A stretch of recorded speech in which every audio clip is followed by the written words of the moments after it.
Premier Percussion built the drums that launched Beatlemania, gave Keith Moon his canvas, and recorded the most recognisable drum break in pop music history. At its peak, 450 workers in a Leicestershire factory made shells, cast hardware, plated chrome, and pressed cymbals, all under one roof, exported to 125 countries. Then the ownership changed. A receivership in 1983 ended 60 years of family control. A Japanese merger brought modern machinery, then left it behind when the partnership dissolved. An audio conglomerate outsourced the hardware to Taiwan, built on the same assembly line as the competition. Today, a little supermarket stands where the factory stood, and no plaque marks the ground. This is the story of Albert Della Porta, a 19-year-old Soho drummer who built Britain's greatest drum company from a basement, survived the Blitz, armed El Alamein, and won a Queen's Award, and how everything he made was unmade, piece by piece, until the tooling rusted in a car park and the brand became a name on someone else's drums. Not through one catastrophe. Through a long retreat, 5 owners, each one moving the work a little further from the hands that knew how to do it. Chapter 1. The Drummer and the Craftsman. The story begins where so many British stories do, with a young man who couldn't get anyone to listen.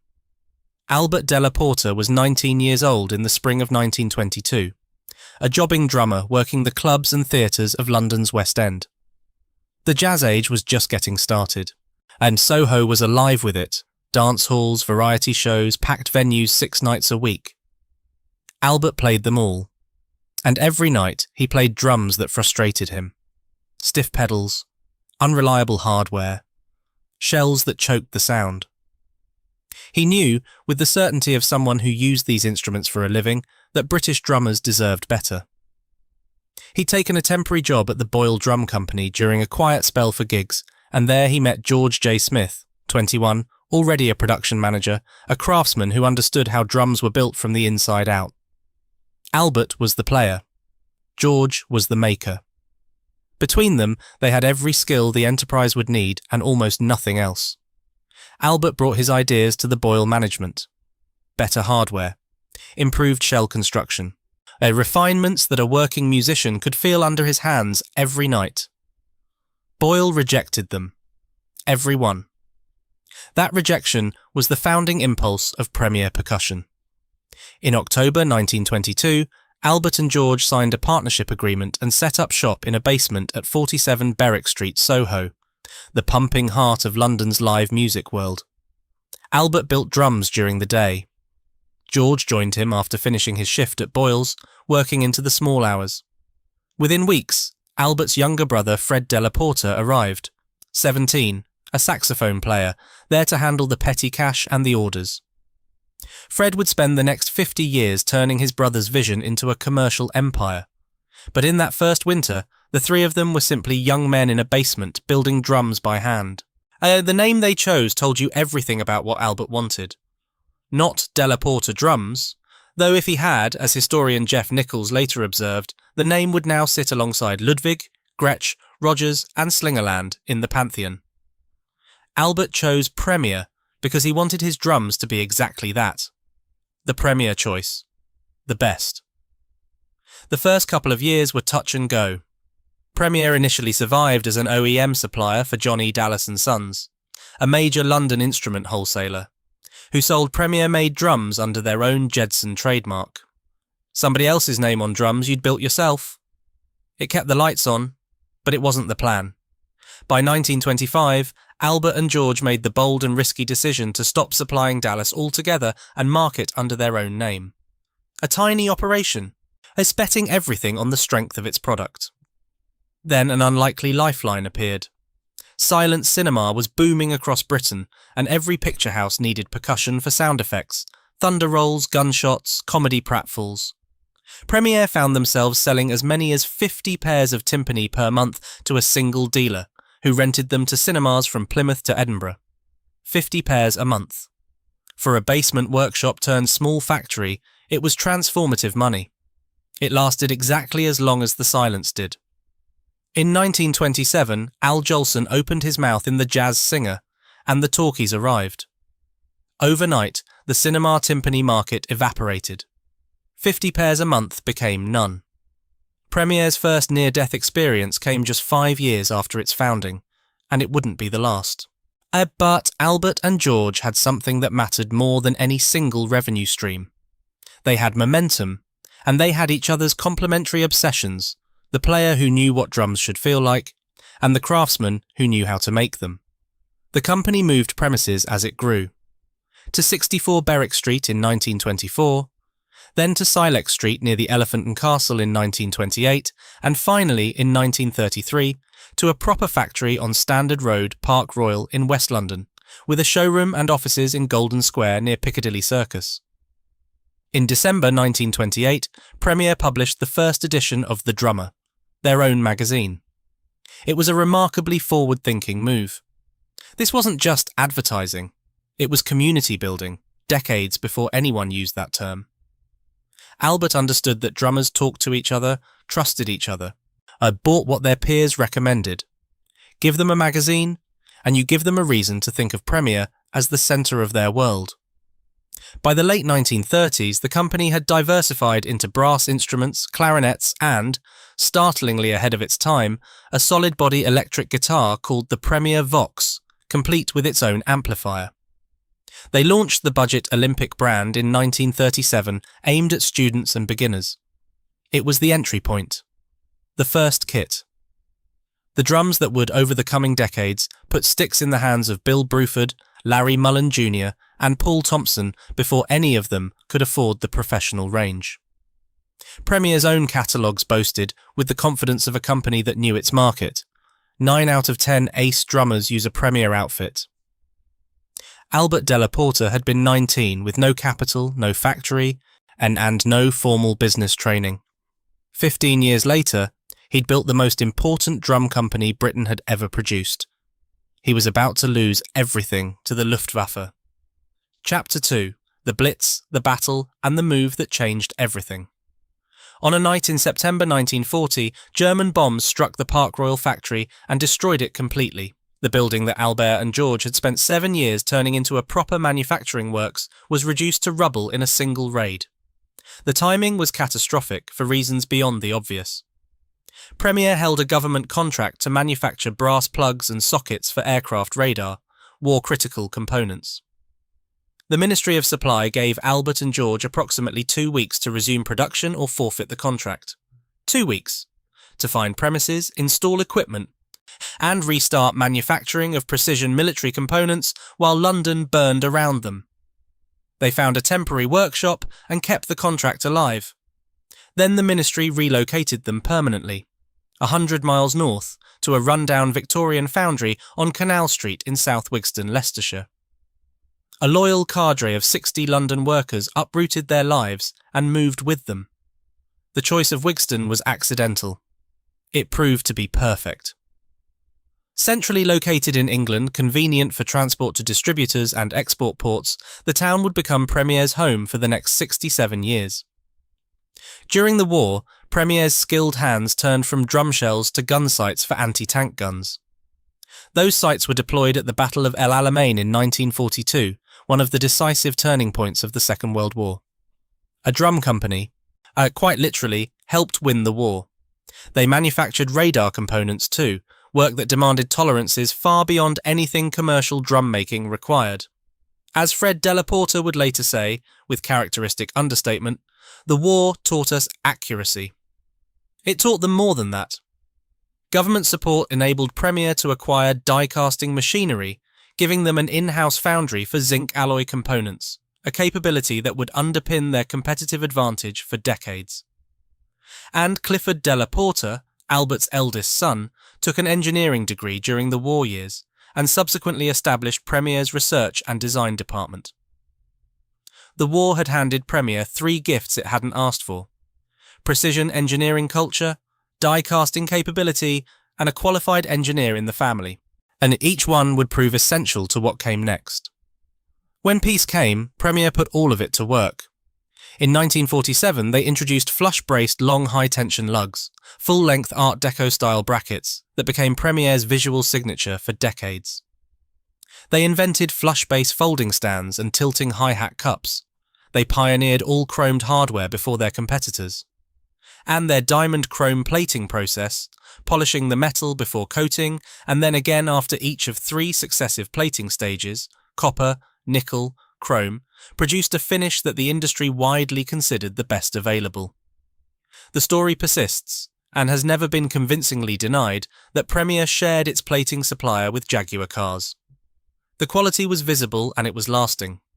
Vintage Premier chrome, even now, decades after it left the factory, doesn't flake. Collectors know this. It's the first thing they'll tell you. Around 1958, Premier became one of the first companies in the world to produce plastic drum heads, Everplay heads, made from ICY's Melanex polyester film, mechanically clamped rather than glued. Their Zin and Super Zin cymbals, the latter cast from a B20 bronze alloy with what insiders described as a smidgen of silver, were for years the only decent domestically made cymbals available in Britain.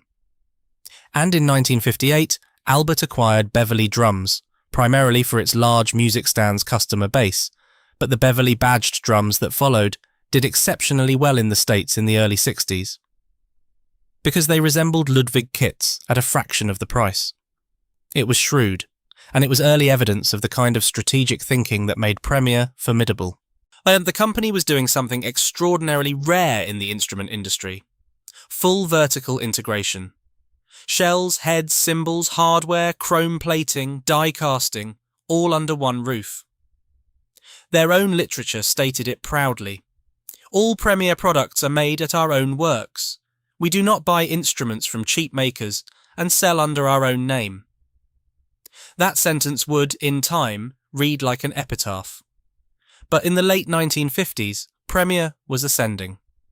Albert Della Porta had survived a basement startup, the death of silent cinema, and a direct hit from the Luftwaffe, and he'd emerged with a company that was stronger, more capable, and more technically advanced than anything he could have imagined in that Soho workshop 35 years earlier. He died in December 1965, aged just 62. His 3 sons, Gerald, Raymond, and Clifford, inherited the empire he'd built. Albert never saw what his drums would become in the hands of the musicians who were about to make them famous. He never heard Keith Moon detonate a Premier kit on live television. He never heard Phil Collins play that drum break. He built the instruments. Others would make them immortal. Chapter 3. The Drummers Who Made Premier Immortal. In November 1965. The same month Albert Della Porta fell ill for the last time, a 20-year-old Keith Moon signed an endorsement deal with Premier. It was the beginning of the most spectacular partnership in the history of drums. Moon's first Premier kit was a red sparkle configuration. 2 16-inch floor toms, 2 14-inch toms, a 22-inch bass drum, and a Premier 2000 snare. By June 1966, he'd become one of the first rock drummers to add a second bass drum. But his most remarkable contribution, the one that changed what a drum kit could be, was the Pictures of Lily kit, completed in 1967. Moon approached Premier's promotions manager Phil Franklin with his vision for something nobody had attempted. A custom pop art drum kit, every surface hand-painted with unique artwork. Lighting designer John Wolfe helped realise the imagery.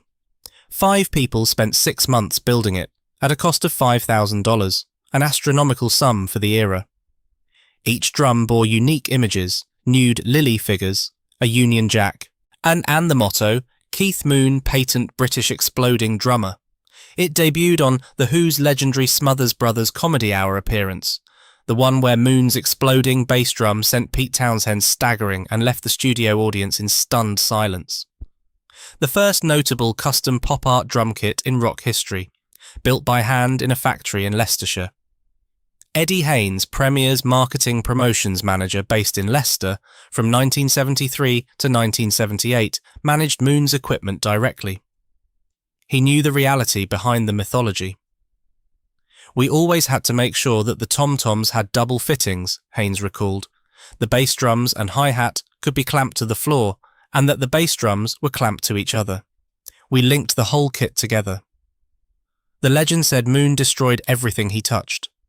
The truth, according to Haynes, was more nuanced. Premier. Very rarely had drums come back from Keith to be repaired. The only things that he needed regularly were stands and foot pedals. He'd go through them like a knife through butter. The shells survived. The hardware took the punishment.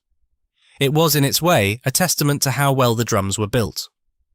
Moon remained loyal to Premier until his death from a heminevrin overdose on the 7th of September 1978, aged 32. He once gave his cream-coloured Premier kit with copper-plated fittings to Ringo Starr, bridging the two most famous British drummers of the 1960s in a single generous act. And Ringo himself had been there first. His Premier Duroplastic mahogany kit, a custom combination of Premier 58 and 54 outfits, purchased around 1960 from Hessie's music store in Liverpool, was the kit that launched Beatlemania. It was used for the Beatles' first recordings, the Please Please Me album, the first 3 singles, approximately 100 live performances. The iconic Beatles bug logo was hand-painted on the bass drum head by a Liverpool signwriter named Tex O'Hara. Ringo switched to Ludwig in April 1963, and the global exposure that followed via The Ed Sullivan Show changed the drum market worldwide. But Premier can claim the sound of the Beatles' earliest recordings.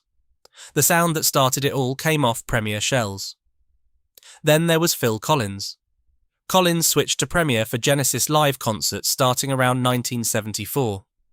Initially using a resonator kit, Premier's most ambitious technical innovation, and a shell-within-a-shell design licensed from Staffordshire drum builder Alan Gilby, who'd experimented with placing an ultra-thin inner shell inside his friend Kenny Clare's Ludwig drums.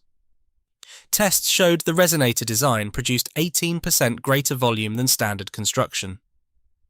Collins then moved to a Premier Custom D717 Elite in natural birch, and the 717 became his mainstay through the... And then there were 3 Duke and Abacab tours. The drum break that made Phil Collins a household name beyond Genesis fans, the moment in the Air Tonight, when the gated reverb kicks in, one of the most recognisable sounds in the history of popular music, was recorded on his Premier 717 kit. The endorser roster ran deep beyond the headliners. Mitch Mitchell debuted with the Jimi Hendrix Experience on a Premier kit at the Monterey Pop Festival in 1967. Jazz legends Art Blakey, Kenny Clarke and Philly Joe Jones chose Premier over American brands, American bebop drummers, picking a British company. Punk brought Clem Burke of Blondie, Rick Buckler of The Jam and John Maher of Buzzcocks. Nico McBrain of Iron Maiden remained loyal for over 20 years. Carl Palmer endorsed Premier in the 1980s. Moon himself once gave Palmer a Premier 252 pedal backstage, pressing it into his hands. "No, that's yours, old boy. It's on me. Lovely man." The 250 bass drum pedal, with its distinctive rubber footplate, had become so revered that even endorsers of other brands secretly used it. And the Premier 2000 snare drum, introduced in 1966 with its flow-beam parallel action strainer, was arguably the single most famous product the company ever made. Premier didn't just supply the British music scene. For a period of roughly 15 years, from the mid-1960s to the early 1980s, Premier was the sound of British drumming. Chapter 4. Inside the Cathedral on Blaby Road. The old factories on Canal Street and Pullman Road in South Wigston had served Premier well enough for 30 years, but by the early 1970s the company had outgrown them. 3 small, dispersed buildings spread across the neighbourhood, stock moving between sites on trolleys, communication shouted between departments that should have been adjacent. Fred Della Porta, who'd handled the petty cash as a 17-year-old in a Soho basement, was now chairman, and he wanted a factory worthy of what Premier had become. Work began on the new purpose-built complex at Blaby Road in 1973. The initial estimate was £300,000. By 1974, that had risen to £950,000. Production started transferring in 1975, and the move was complete by 1977. The finished building was approximately 100,000 square feet. A single, massive facility housing virtually every department under one roof. In 1973, the same year construction began, Fred Della Porta received his OBE at Buckingham Palace. It was a moment of personal recognition timed, by coincidence, to the start of Premier's most ambitious investment. The Della Porta name on the honours list. The factory rising from the Leicestershire clay. Everything converging. Walk through the Blaby Road works in its prime and the journey began in the woodwork department. A Finnish birch plywood arrived in sheets. A highly geared machine, expressly designed for Premier's laminated shell construction, cut the plywood to size. Workers coated the sheets with adhesive, bent them carefully, and inserted them into moulds. An airbag pressed the plies against the mould interior. 3 plies in the classic era, thin and resonant, with solid German beech reinforcing rings for structural integrity. From 1968 onwards, every shell was lacquered on the inside for moisture resistance. The smell in this department was distinctive and particular, fresh-cut birch and adhesive, sharp and clean, the first thing you'd register as you came through the doors. Bearing edges were cut at precise angles using dedicated machinery. The tolerances were inherited directly from wartime precision manufacturing. The same culture of accuracy that had produced gun sights for El Alamein was now shaping the surfaces where drum heads would seat. The resonator drums demanded even more, building and fitting a second thin inner shell inside each drum, requiring tolerances that left no room for approximation. Move deeper into the works, and you reached the machine shop, turning and drilling metal fittings, the whine of lathes filling the space, electric welding that factory literature described as robot-controlled, every weld perfect. The die-casting foundry, established with wartime government investment, produced hoops cast from Mazak, a zinc alloy, along with the lugs, brackets and fittings that gave Premier hardware its distinctive weight and feel. You could pick up a Premier lug and know it wasn't stamped tin. It had heft, substance.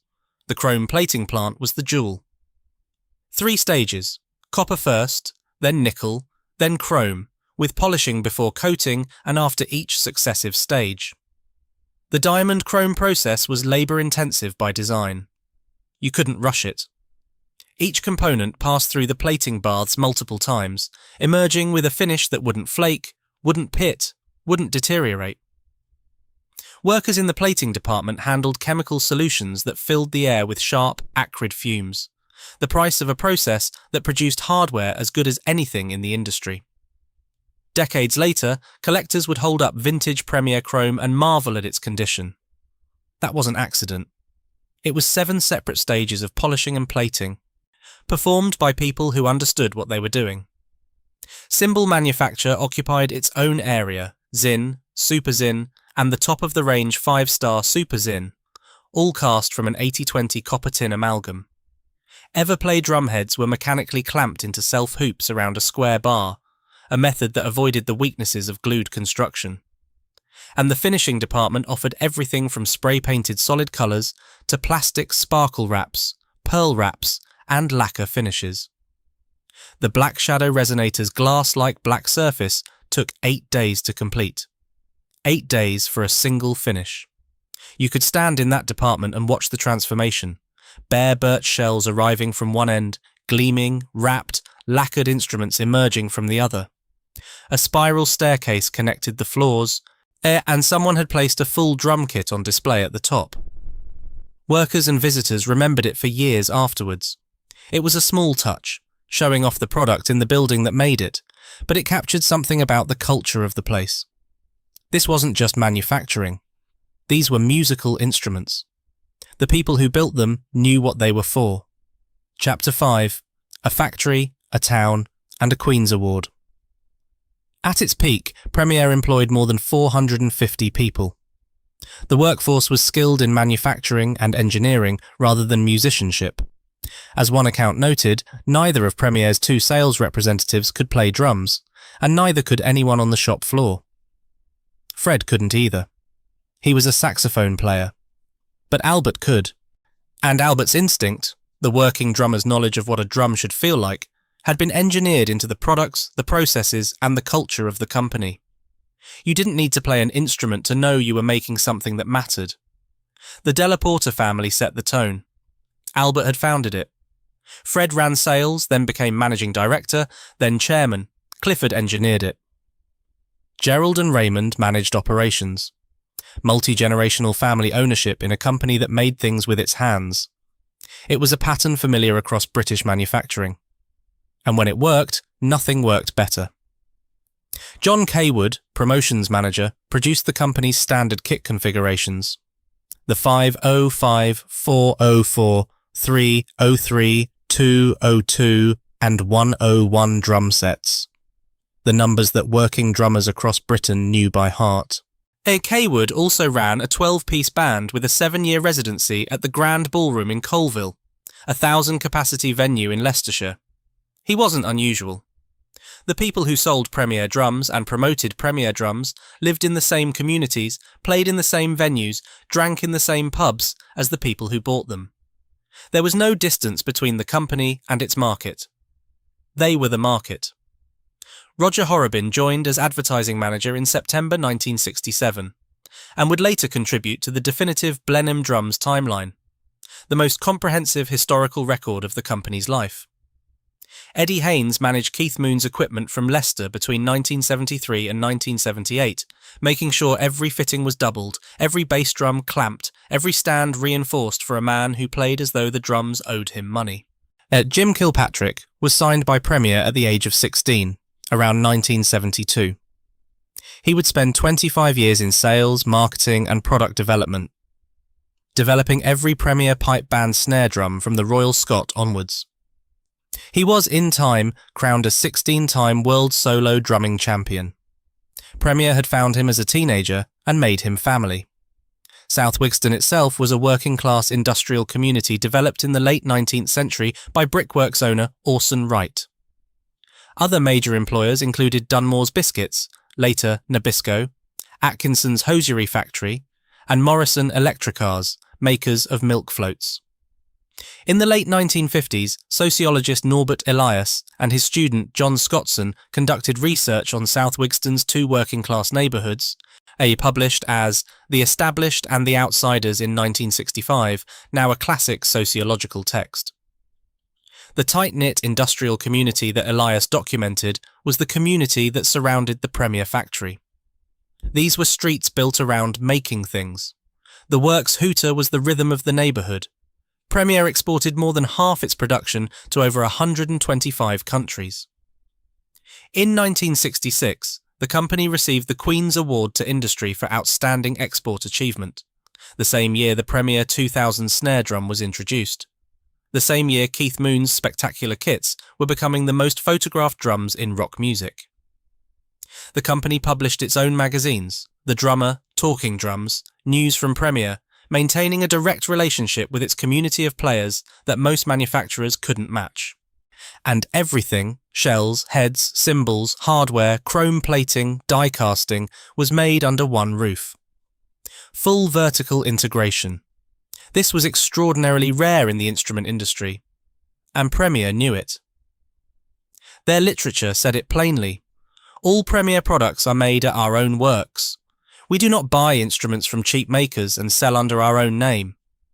450 workers, 100,000 square feet, 125 countries, a Queen's Award, the most famous drummers in the world playing instruments built on Blaby Road in a town in Leicestershire that most people couldn't find on a map. That was the summit. Chapter 6. The year everything was perfect. If you had to choose a single year, the absolute zenith, it's the moment when everything Premier had built came together. The evidence points to somewhere between 1976 and 1978. The new Blaby Road factory was open and running. The workforce was at peak strength. The product range was enormous: Elite, Resonator, Soundwave, Club, Projector, Olympic, plus orchestral, marching, cymbal and drum headlines. Exports reached 125 countries. Keith Moon was alive and playing the most photographed drums in rock. Phil Collins was about to record the most recognisable drum break in pop music history on a Premier 717. The Queen's Award hung on the wall. The company was family-owned, investing heavily and projecting absolute confidence. Premier was perceived, not merely by loyal British drummers, but by the international percussion community, as a genuine world-class competitor to Ludwig, Gretsch, Rogers and Slingerland. American jazz drummers were choosing Premier. Bebop players, the most discerning musicians alive, were picking instruments from Wigston over instruments from Chicago and Cincinnati. Fred Della Porta had received his OBE. Clifford's engineering department was producing innovations like the Resonator series, a shell-within-a-shell technology so effective that Phil Collins used a Kenny Clare Resonator kit for Genesis's Lamb Lies Down on Broadway tour. The budget Olympic brand was launching the careers of future stars at one end of the market, while the Elite and Resonator lines competed with the best in the world at the other. It was, by any measure, the high-water mark of British drum manufacturing. And nobody inside those walls could see the cliff they were about to walk off, because the forces that would destroy Premier were already assembling. Pearl had established factories in Taiwan in 1973, achieving cost advantages that British manufacturing could never match. Tama had launched in 1974. Yamaha had introduced its YD 9000 recording custom in 1975. Birch shells made with a proprietary air seal construction system, one-piece lugs, a drum that was objectively superior technology. The Japanese weren't coming. They were already here. Premier's own hardware, designed in an era of dance bands and jazz trios, was increasingly inadequate for the heavy rock that dominated the market. The company was investing nearly £1 million in a new factory building, rather than in air seal shell technology, CNC machinery, or aggressive global marketing. They'd built a cathedral, 100,000 square feet of bricks and mortar, a monument to a manufacturing philosophy that Japanese competitors were, at that very moment, rendering obsolete. The factory that was meant to secure Premier's future for generations would become a millstone as the company shrank. Too large, too expensive, and built around methods that belonged to the past. They'd built the most magnificent factory in the history of British drum making. They'd built it at the worst possible moment. Chapter 7. The Rising Sun. The Japanese didn't arrive with a single devastating blow. They arrived with better engineering, lower prices, and a patience that British manufacturing never saw coming until it was too late. Pearl had been founded in 1946, just 4 years after Premier moved to Wigston. By 1973, Pearl had established factories in Taiwan, and the cost advantages were immediate and structural. A Taiwanese assembly line paid a fraction of what Blaby Road's skilled workforce earned. The materials were comparable. The machinery was modern. And the products that came off those lines weren't cheap imitations. They were serious instruments at prices Premier couldn't approach without dismantling everything that made Premier what it was. Tama launched in 1974, backed by Hoshinogaki, and almost immediately acquired engineering designs from the bankrupt American Camco Drum Company. That single acquisition raised Tama's quality, in the words of industry observers, virtually overnight. Suddenly, a Japanese brand had American engineering DNA and Asian manufacturing costs. Tama pioneered heavy-duty double-braced stands, and innovative shell-mount systems that didn't penetrate the drum shell, preserving resonance in a way that traditional lug mounting couldn't, and began signing the next generation of rock and metal icons. Simon Phillips, one of Britain's most respected session drummers, signed with Tama in 1979, after meeting their representatives while touring Japan with Jeff Beck. Phillips later recalled his initial reluctance. "I was not interested in playing Japanese drums at all." Tama changed his mind. Bill Ludwig himself called Phillips with a counteroffer, but Phillips honoured his Tama commitment. When a drummer of Phillips's calibre chose Tokyo over Chicago and over Leicester, the shift was unmistakable. Then there was Yamaha. Their proprietary air seal shell-making system placed wood plies in a circular mould under enormous airbag pressure, with staggered diagonal seams creating perfectly round shells with uniform thickness. It was objectively superior to Premier's traditional methods. The Yamaha Recording Custom, launched in 1975, would become what the industry called the the most recorded drum set in history. Not the most famous, not the most photographed. The most recorded, the one that professional drummers, the people who knew the difference, reached for when the red light went on. What the Japanese manufacturers offered, collectively, was a package that Premier couldn't match on any single dimension, let alone all of them at once. Modern shell construction technology, double-braced stands, and heavy-duty pedals designed for the volume and physicality of contemporary rock, dramatically lower prices achieved through Asian production, innovative mounting systems, aggressive endorsement spending, complete kit packages that gave beginners everything they needed in one box, and machine-made consistency that eliminated the variability inherent in handcrafted production. Premier's signature long high-tension lugs, those full-length Art Deco brackets that had been their visual identity for decades, had become what critics called a millstone. They stressed the shell, restricted resonance, and looked increasingly dated. When Premier finally abandoned them in the 1970s and switched to single lugs, the rest of the drum world moved to long lugs. The timing was exquisite in its cruelty. And Premier's proprietary 6mm undersized shell diameters meant non-standard sizes that couldn't accept off-the-shelf Remo or Evans drumheads without modification. An incompatibility that grew more costly and more annoying to drummers with every passing year. Meanwhile, an entirely different threat materialised from a workshop in St Albans. Dave Simmons and drummer Richard James Burgess designed the Simmons SD-SV electronic drum kit, launched commercially in 1981. The iconic hexagonal pads became ubiquitous almost overnight. Phil Collins used them, Bill Bruford used them, Duran Duran, Prince, Pink Floyd, The Police. Between 1982 and 1985, Simmons created a genuine existential threat to every acoustic drum manufacturer on Earth. Premier's response was the Powerpack electronic kit, released around 1986. And journalist Robert Henritt recalled its impact with brutal precision. I'm led to believe they actually sold a couple of hundred, but aside from the set I saw at Wigston, I only ever saw one on EastEnders. The competitors were better. The electronics were alien. And the hardware designed for an era of dance bands couldn't survive what heavy rock demanded. Premier was fighting a war on 3 fronts with weapons from the previous conflict. Chapter 8. 5 owners and a funeral. The hemorrhage of endorsers told the story in public before the balance sheets told it in private. Keith Moon died on the 7th of September 1978, aged 32. A heminevrin overdose in a flat in Mayfair. Premier lost its single greatest brand ambassador at the precise moment when the Japanese competition was intensifying and every piece of visibility mattered. So there would never be another Keith Moon, not for Premier, not for anyone. Phil Collins switched to Gretsch in 1983. 7 US No.1 singles, 150 million albums sold. One of the most visible drummer vocalists in the world, and he was no longer playing Premier. Simon Phillips had already gone to Tama.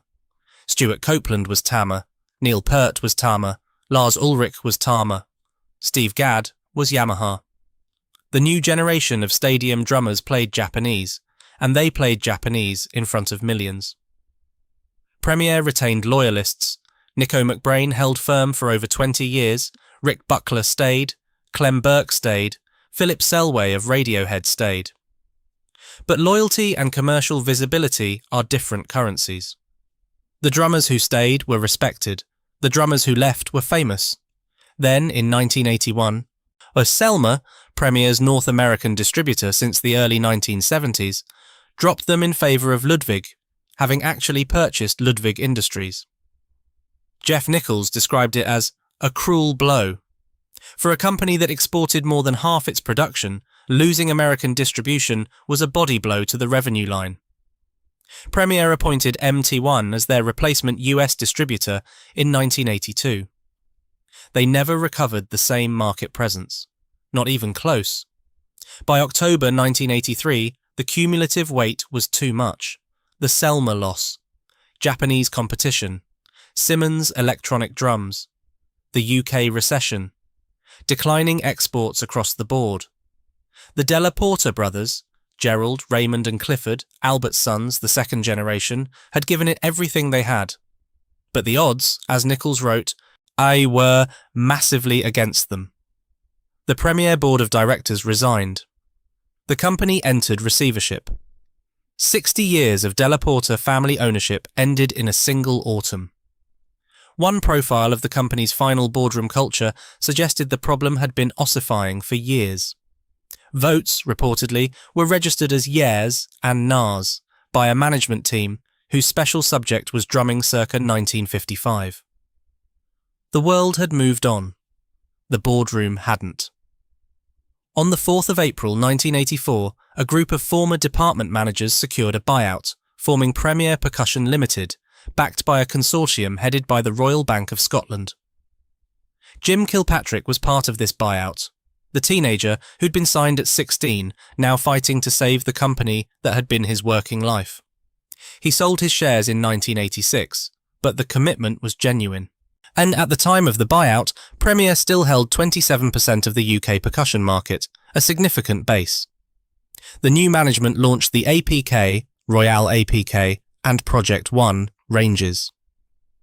But they were, in Nichols's assessment, underfunded and thwarted in their determination to stay afloat. Good people, limited resources, and a market that was moving away from them faster than they could follow.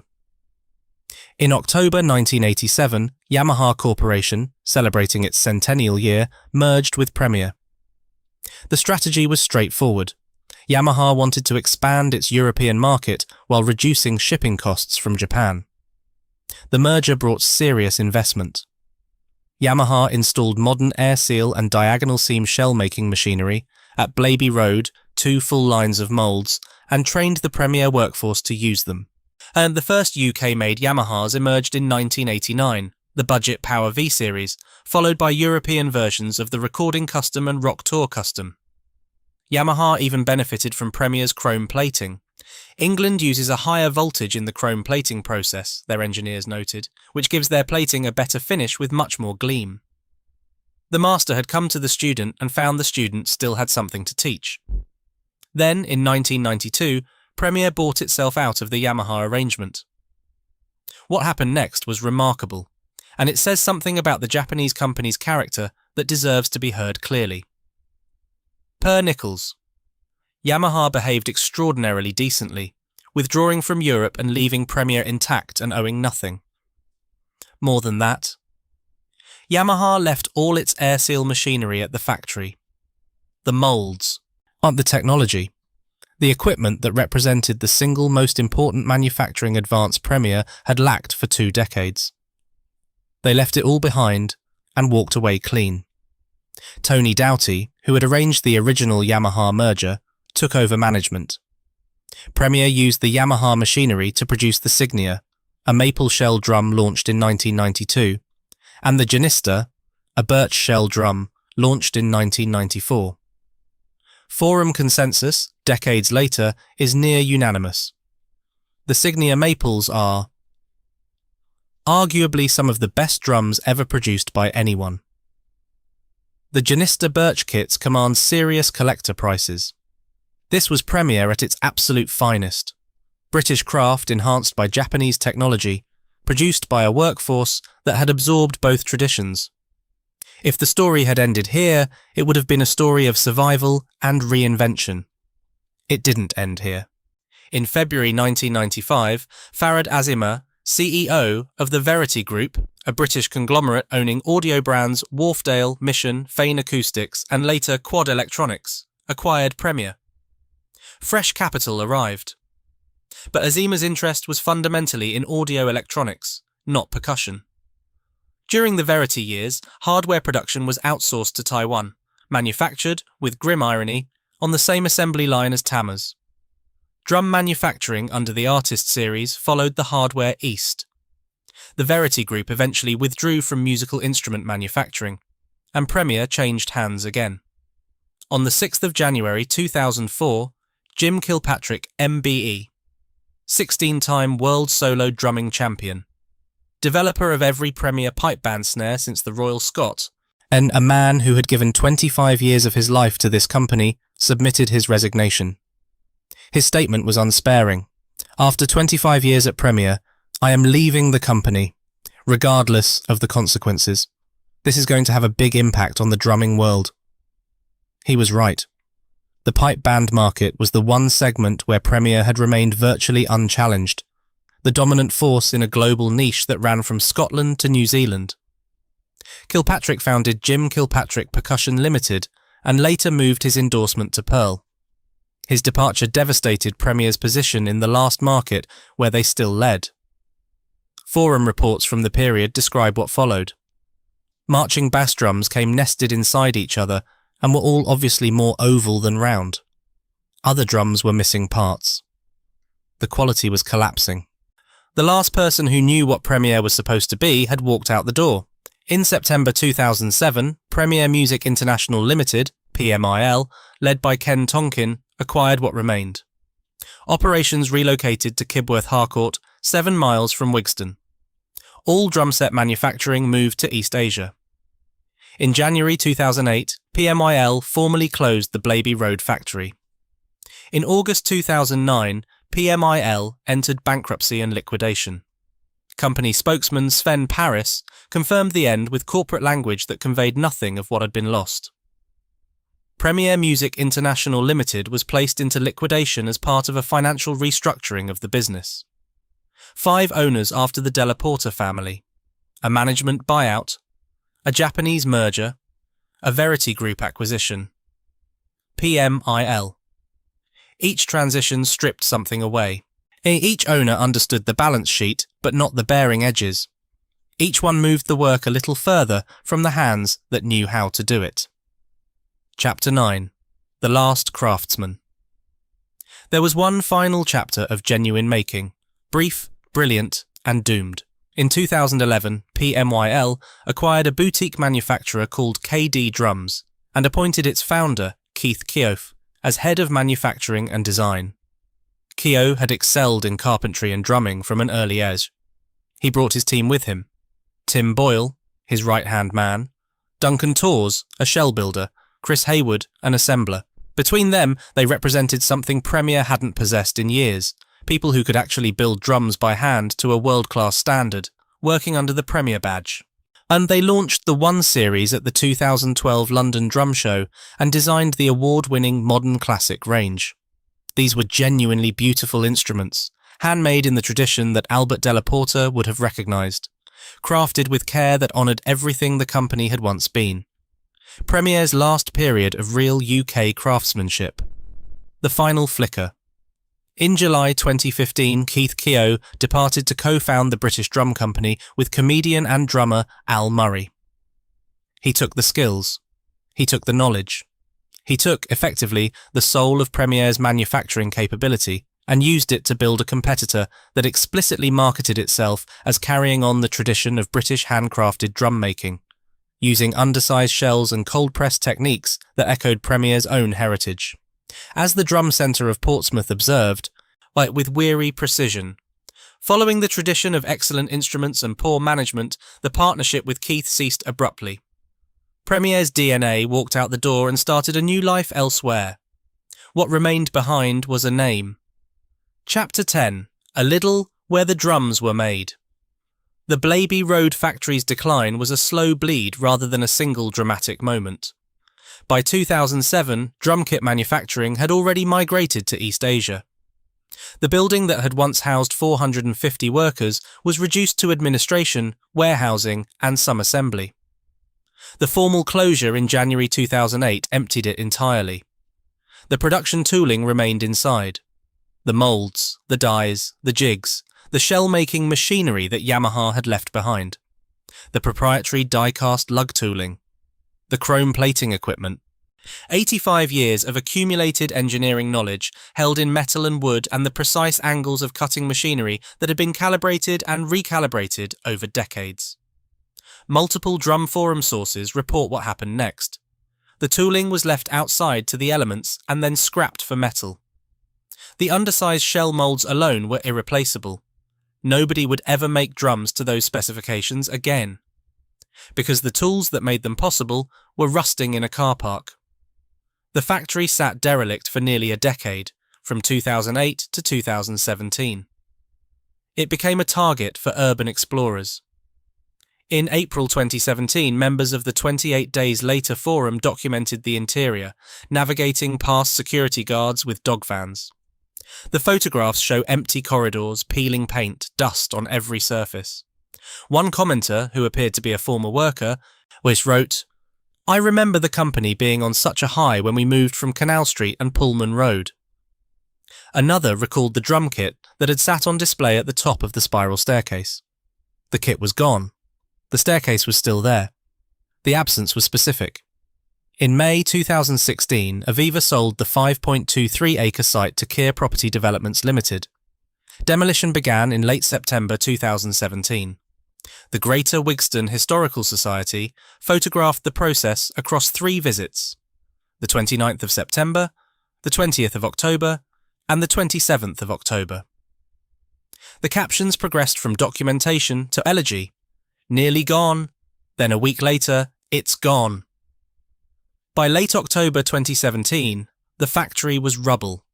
Wigston Retail Park opened on the site in 2018. A Lidl food store, 26,490 square feet. A Wickes DIY store, 21,500 square feet. Shared parking. EV charging points. No plaque. No marker. No memorial. No heritage display. No indication whatsoever that this was once the home of one of the world's most important musical instrument manufacturers. The ground where Keith Moon's drums were built, where Phil Collins's signature sound was shaped, where 450 people made instruments that reached 125 countries. The only thing marking it now is a retail planning application. In July 2021, Gear 4 Music, a York-based online musical instrument retailer listed on the London Stock Exchange, acquired Premier's brand, business, assets, and intellectual property from Ken Tonkin, who retired, for £1.7 million. For context, a Gear 4 Music reported annual revenue of £157.5 million that year. Premier's entire legacy, the name, the brand, the intellectual property, everything Albert Della Porta had started building in a Soho basement a century earlier, was worth roughly 1% of a single year's turnover for the company that bought it. The 2022 centenary brought relaunched product lines: Janista, Elite, Artist, Revolution. A limited edition Della Porta 100 snare drum, UK built, limited to 100 pieces, a 5mm 4-ply walnut shell, paid tribute to the founder. It was a sincere gesture. But all standard products are manufactured in Asia. Gear 4 Music's own website states, all Premier products are constructed in a number of hand-picked factories worldwide. And on the matter of the company's heritage, we can no longer provide spare parts support or advice for discontinued or vintage Premier products. One collector on the DFO Drum Forum put it simply, "I'm a huge fan of Premier, have kits from the 50s, 70s, 90s, but I consider the company to be dead." Another drew a comparison that stung. What I see going on now is a lot like what Yamaha did to Rogers, referencing the practice of buying a famous name to attach to products made elsewhere, trading on a reputation you didn't build and couldn't sustain. A legendary name on competent but unremarkable imported drums. Nostalgia it no longer embodies. The industry has a term for this. They call it a zombie brand. Chapter 11. What the silence sounds like. The skilled workforce dispersed into a region with no other drum manufacturing. Keith Keogh carried Premier's craft DNA into the British Drum Company, then into Keogh Percussion. Jim Kilpatrick built a successful pipe band accessories business. The original Wigston factory floor workers, the shell builders, the chrome platers, the bearing edge cutters, the people who knew by feel when a shell was right and by sound when a bearing edge was true, appear to have scattered without public record. Their stories have not been captured. Their knowledge has not been archived. They are, as of now, a silence in the historical record that mirrors the silence on Blaby Road. South Wigston's economy became, in the language of planning documents, increasingly dependent on national retailers. After deindustrialisation stripped its manufacturing base, the Premier factory was the last major industrial employer of its kind. The Wigston Framework Knitters Museum at 42 to 44 Bushlow End preserves the town's hosiery heritage. A master hosier's house with a Victorian frame shop left untouched when the last hosier, Edgar Carter, died in 1952. Somebody thought that story was worth preserving. Somebody walked through that building and understood what would be lost if it were demolished. Nobody did the same for Premier. Leicester itself was once called the city that clothes the world. By 1936, it was the second richest city in Europe, built on hosiery, boots and engineering. Cora and Sons employed 6,500 at St Margaret's Works. The British United Shoe Machinery Company occupied a campus on Belgrave Road. Imperial Typewriters, Jones and Shipman, Wadkin, all gone or reduced to shadows.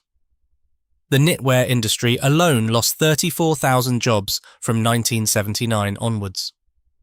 A 1988 parliamentary debate addressed Leicester's industrial crisis directly, noting these industries were embellished in the history of the city and interwoven in its social fabric. Premier was one thread in a tapestry that was being unpicked across the entire East Midlands. And it wasn't only drums. Ajax drums, viewed as rather more hip than Premier in the 1950s and 60s, endorsed by Tony Meehan of The Shadows, ceased to exist by 1970. Carlton stagnated through the 60s. Hayman Ivor Arbiter's radical redesign lasted barely 7 years. Beverley, actually made by Premier from 1958, ceased production in 1979. The entire British drum manufacturing industry effectively disappeared within a generation. Burns London guitars, the English Leo Fender, were sold to America's Baldwin Piano Company in 1965 for £250,000 and halted by 1970. Boosey and Hawkes closed its Edgware instrument factory in 2001 after 250 years of history. An academic thesis on Boosey and Hawkes noted that production was managed by the accounts department, a diagnosis that could have been carved above the gates of half the lost factories in Britain. The Drum Centre of Portsmouth captured the emotional truth of what Premier means to the people who remember. If you want to test the level of commitment of a drum enthusiast, ask them about Premier. If they light up or if they appear sad, you know you have a bona fide, long-suffering drum nut on your hands. Vintage Premier drums occupy a paradoxical position in the collector market. Revered by British drummers, undervalued compared to American equivalents. 1970s mahogany shells in 3-ply African mahogany are particularly prized. One collector described them as the best I've ever owned, over my DWs and Luddies. Signia maple kits regularly fetch $800 to $1,500. Even 1960s kits, the era of Moon and Ringo, typically sell for under $750 for a 3-piece in player condition, a fraction of what comparable Ludwig or Gretsch kits command. The chrome, though, the chrome is always perfect. You'll never see a vintage Premier kit with flaky chrome. Decades after it left the plating baths at Blaby Road, it still holds. And that's what 7 stages of polishing and plating buys you. That's what doesn't survive a spreadsheet. Premier's story is not simply about drums, it is about what happens when a country decides, through 1,000 individual decisions, none of them dramatic enough to make the evening news, that it no longer needs to make things. Albert Della Porta was 19 years old when he solved a problem. British drummers deserve better instruments. His company solved that problem for 85 years. It survived a Soho basement. It survived the death of silent cinema. It survived a direct hit from the Luftwaffe. It armed the Battle of El Alamein. It gave Keith Moon his canvas and Phil Collins his signature sound. It won a Queen's Award and exported craftsmanship to 125 nations. The tooling was left to rust in the rain, whilst the factory was replaced by a supermarket. The craftsmen scattered. The brand was reduced to a line on an e-commerce website. And in Wigston, where all of it happened, where Albert's sons carried on what Albert started, where 450 people built instruments that soundtracked half a century of British music, no plaque, nothing. Not a single mark on the ground to say that any of it ever existed.